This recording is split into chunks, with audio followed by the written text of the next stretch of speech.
Hindi ko itatanggi na may punto sa buhay ko na wala nang ibang mahalaga sa akin kundi ang pangalan ko. Pero nung nalaman ko nagkaanak ako sa nanay mo, nakita ko ang pagkakataong makabawi. Oo, totoo. Wala na rin akong ibang inisip kundi manatili sa kapangyarihan. Pero nung nakilala kita, Jason, karoon ng ibang purpose ang buhay ko. Ang maging ama sa'yo.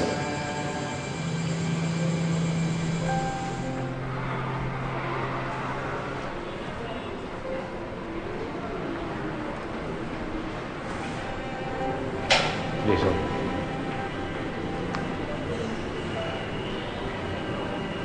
Alam mo bang may sakit si Papa? Oo, Jason. Pero sinabi niya sa akin, huwag daw ipalam sa inyo. Kailan mo pa alam? May 2 linggo na nakaraan nakausap namin doktor. Pero ayaw magpagamot ang papa mo eh. Dahil nag-aalala siya sa'yo. Baka kung ano kasi gawin ng kapatid mo sa'yo. Kaya pinagpaliban niya muna ang papagamot. Jason, mahal na mahal ka ng papa mo.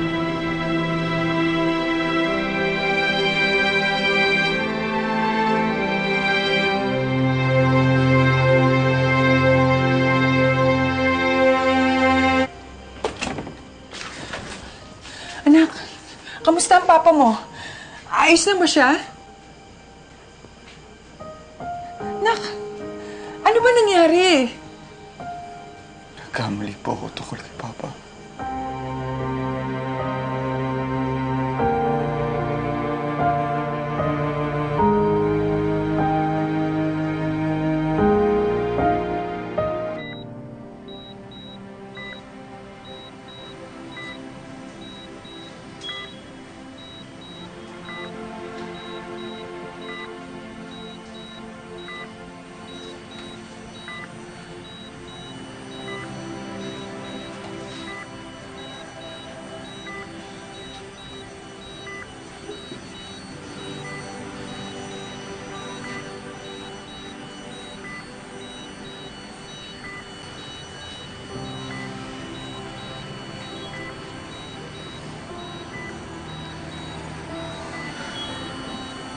Bakit hindi niyo sinabi sa akin na may sakit kayo?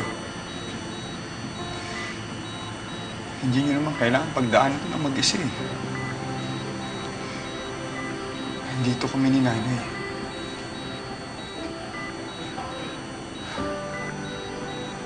Pasensya na po na hindi ako naniwala sa mga sinasabi niyo dati.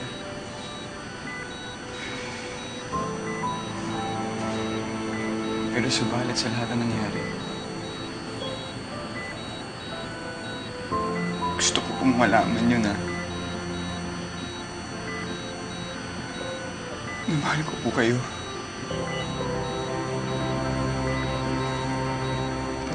Kaya magpagaling na po kayo. Para masabi ko sa inyo kung gaano kayo ka-importante sa buhay ko, Papa.